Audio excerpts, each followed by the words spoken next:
Now, the last piece of the mastering process puzzle is to add a brick wall limiter. This must always be last in your signal chain. You might decide to change the routing of some of the other effects, but this is a must with this effect. Now, when everyone is saying, I just want my tracks to be the loudest, this is the processor effect they are mainly concerned with, and it's very easy to use. Like I mentioned, the brick wall limiter is going to be the last effect in the chain. So I've got my chain going down here with the effects going from top to bottom, and then this is passing into my stereo output or main output over here.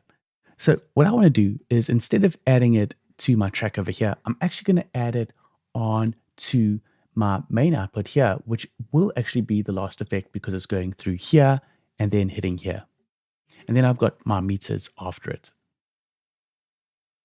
So in Logic, my brick wall limiter is this adaptive limiter over here. And this effect is really pretty simple. You've got a gain to increase the overall gain of your sound, and then you've got an output ceiling which limits how loud the sound will ever be. So currently this is set to 0 dB, so the sound will never go louder than that no matter how far I push up this gain.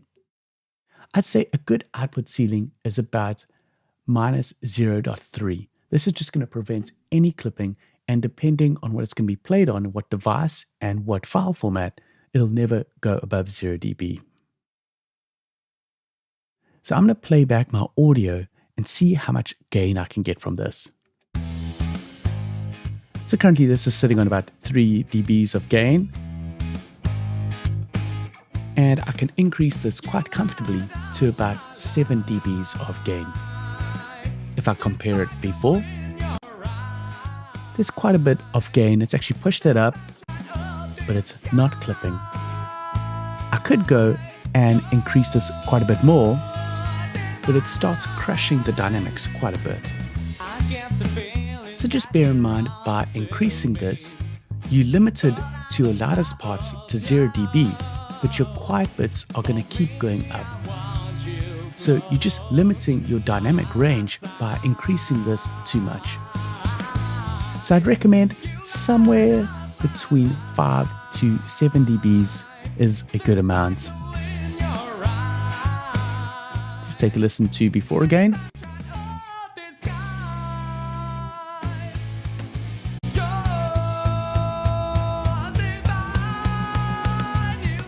So that's pretty much that effect. You've got a gain to gain up the overall level, and then a ceiling where you can set where the sound will be limited to what amount it'll never go above. And I really like it because it's just a simple effect and does what you tell it to do. You don't want to be a part of the loudness wars, when everyone is trying to get their track louder than the next guy.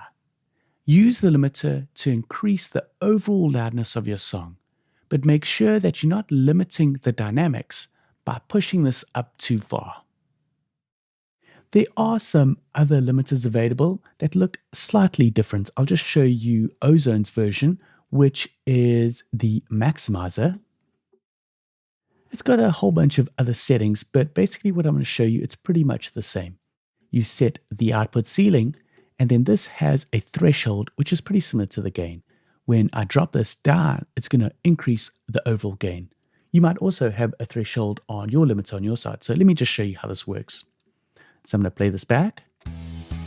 I can see the audio coming through. And then as I drop this down, it's going to increase the perceived overall loudness of the sound as before, and with it enabled.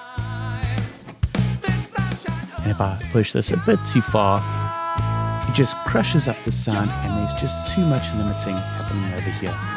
So I'll just back this off. I get the feeling that you're on to me, but I'm on top of you. So that's pretty cool. So that covers brick wall limiting, which is the last part of your signal chain that'll just increase the overall level of your master so that you can compare it to commercial releases and make sure that your level is standing out against them.